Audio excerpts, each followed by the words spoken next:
मोनसे बाथ्राया मा रायजो राजा नोंथांमोन जोंनि बे बिटिसि एसेम्बलि हाउसआव जेब्ला बाजेट सिजनखौ लानानै सावरायनाय जायो बा माबा मोनसे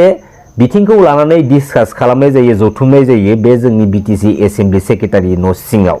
बेवहाय स्पेसियेलि जोंनि थाखानाय जेसेबांखिनि पलिटिकेल लिडारफोर दङ बैफोर पलिटिकेल लिडारफोरा गावनि बिमा रावनि सार्थबादिखौ लानानै बिमा रावजों मोनफ्रोमबो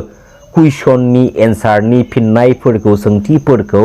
बर' बिमा रावजोंनो बुंनांगौ बेफोरबायदि बाथ्राखौ जों जुदि नोजोर होयोब्ला बा सावरायोब्ला गोबाङानो माने इजि लायो नर्मेल लायो इम्पर्टेन्ट होआ आंनिया सिदा बाथ्रा थोंजों बाथ्राखा जोंनि बे बिटिसि सेक्रेटारि न' सिङाव बा जोंनि बिटिसि एसेम्बलियाव फैबाय थानाय समाव जुदि बाजेट सिजनखौ लानानै बा बायदिसिना बिथिंखौ लानानै जुदि जथुमनानै जुदि जायोब्ला जोंनि बर' बिमा रावा अराय सम गोमखांबाय थानांगौ आरो जोंनि बर' बिमा रावा जेब्लाबो इउज जानांगौ दिनै जुदि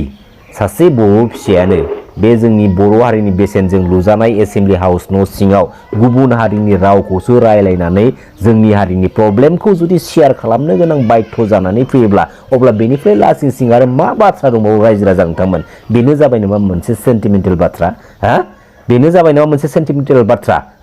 मोनसे समाव बर' राव गेवलांथों होननानै फैनाय सासे लिडारा पलिटिकेल प्लेटफर्माव थांनायनि उनावहाय दिनैयो बर' हारिनि बेसेनजों लानानै फैजानाय बे एसेम्बलि हाउसआव बे सेक्रेटारि न' सिङाव दिनै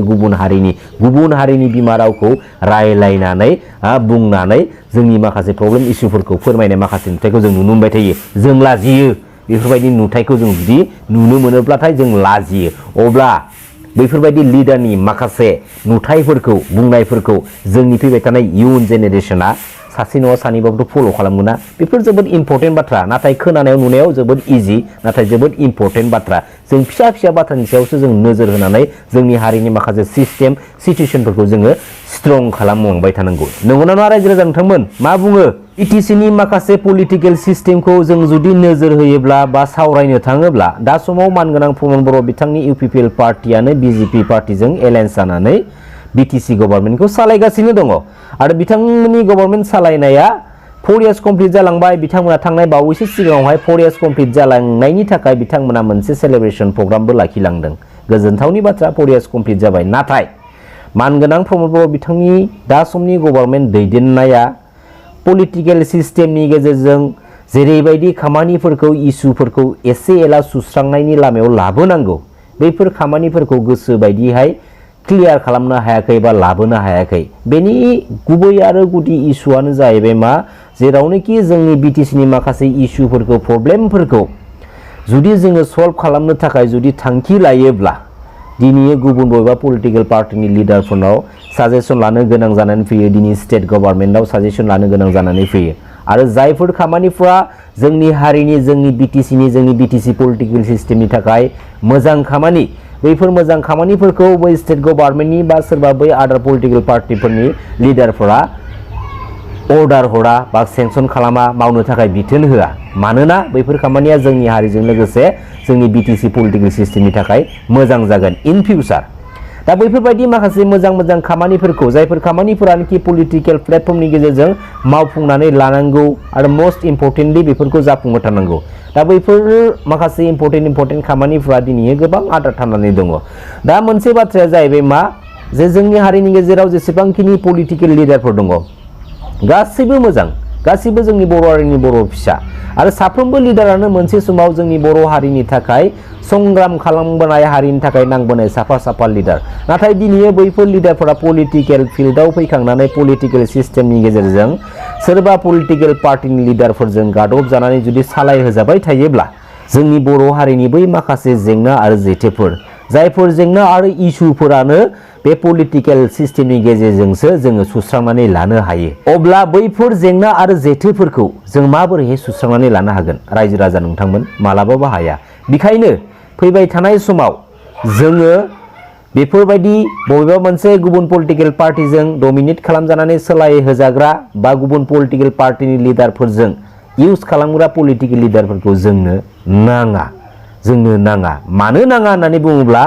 जोंनि हारिनि माखासे मावनो गोनां खामानिफोरा बेफोरबायदिनो दिनै सानसे गाबोन सानसे गोलैसो मोनसे समाव फैयै ओरैबायदि प्रब्लेम क्रिएट जाहैगोन ना जमा जाजोबना थानानै बै समाव जोंनि हारिनि गासै रायजो राजाफोरा बे प्रब्लेमनि दायखौ साजाखौ रुजुनानै लानो गोनां बाध्य जानानै फैगोन। दिनै बिपिएफनिफ्रायनो जा बा इउपिपिएलनिफ्रायनो जा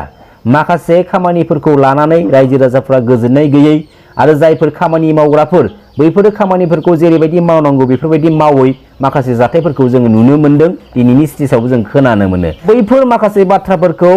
पार्टी लेभेलनि लिडारफोरा ग्राउन्ड लेभेलाव सोरबायदि पार्टीनि दैदेनगिरिया लिड लानानै बेफोरबायदि खामानिखौ मावदों आरो सोरनि लिडिंआव बेफोरबायदि गोरोन्थि खामानिया जादों बैफोर मानसिफोरखौ एक्चुअली पार्टीनिफ्राय माने आउट खालामनांगौ। नङाब्ला फैबाय थानाय समाव पलिटिकेल पार्टीनि इमेजआ गाज्रि जानायजों लोगोसे सोरबा पलिटिकेल लिडारफोरनि पलिटिकेल केरियाराबो जोबस्रांलांनो हागौ। बेखायनो जोङो ग्राउन्ड लेभेलनिफ्रायनो माखासे पलिटिकेल सिस्टेमफोरखौ क्लिन खालामनानै जों लानो हाखानांगौ। दिनै खामानि मावग्राफोरखौल' दुसिबा जानाय नङा। दिनै 20 लाखनि इस्टिमेटआव 18 लाख 19 लाख राङा सेंसन जानानै फैयो आरो बै 18-19 लाख रांनिफ्रायनो अफिसनिफ्राय टेबोल बार होनायनिफ्राय माखासे पलिटिकेल लिडारफोरनो घुस होनायनिफ्राय पार्सेन्ट दाननायनिफ्राय बेसेबां रां टिकिनो साननानै नाय रायजो राजा नोंथांमोन बेसेबां रां टिकिखो अब्ला बैखिनि रांनिफ्राय जुदि 50% खामानि मावनो थांब्लाबो मावग्राफोरनाव माने थाहैयि रखम। बेखायनो 50%नि जायगायाव 20-25% खामानिखौ मावनानै दोननाय जायो मावनायखौ जों नुनो मोनो आरो बैफोर खामानिखौ लानानैनो खामानि मावग्राफोरनि सायाव रायजो राजाफोरा माने अबजेक्सन लाबोनो गोनां जानानै फैयो प्रेसार होनो गोनां जानानै फैयो। नंगौना नङा रायजो राजा नोंथांमोन? नंगौ बे बाथ्राया सैथो। दिनैयो गुदिनिफ्रायनो गासैबो माने दुर्नीति जानानै फैजोबो जेराव ग्राउन्ड लेभेलनिया माने साजाखौ लानो गोनां बाध्य जानानै फैयो। बेखायनो जाय पलिटिकेल लिडारनि सान्थौआ दैदेननाया सिस्टेमा मोजां बै पलिटिकेल लिडारनि आन्डाराव जेब्लायबो माने गासैबो एभ्रिथिं खामानिया सान्थि भाबै गोजोन भाबै साक्सेसफुल जालांबाय थागोन। नाथाय जाय पलिटिकेल लिडारा गावनो जाख्लग्रा गावनो लुबैसुला मोनजायाबाथाय गोजोनै बैफोरबायदि पलिटिकेल लिडारनि आन्डाराव नों जेसेबांखिनि खामानियानो माव नों जेसेबांखिनि बाथ्राफोरखौ लानानै नों सावरायनो थाथों मानो र' होननानैनो रटलांगोन। नंगौना नङा रायजो राजा नोंथांमोन? बेखायनो जोङो फार्स्ट अफ अल बै गोजौनि सिस्टेमखौसो थिक खालामग्रोनांगोन अब्लासो ग्राउन्ड लेभेलाव जोंनि माखासे खामानिफोरा जेरैबायदि जानांगौ ओरैबायदि जाजोबगोन। 100% नङाब्लाबो 60% जुदि खामानि मावफुंजायोब्लाबो जथेस्थ सेटिसफाइड डेभेलपमेन्टनि लामायाव फैगोन माखासे खामानिफोरा। थिगानो दं, थिगानो थाबाय था, गासिबो थिगानो थाबाय था। आफा बोराइ बाथौनि अननायाव नोंसोर अराय सम मोजाङै थाबाय था। आं बे बाथ्राखौ जेब्लायबो इसोरनि सेराव आर'ज गाबगोन। खुलुमबाय। जै बर' हारिनि जै बर' बिमानि।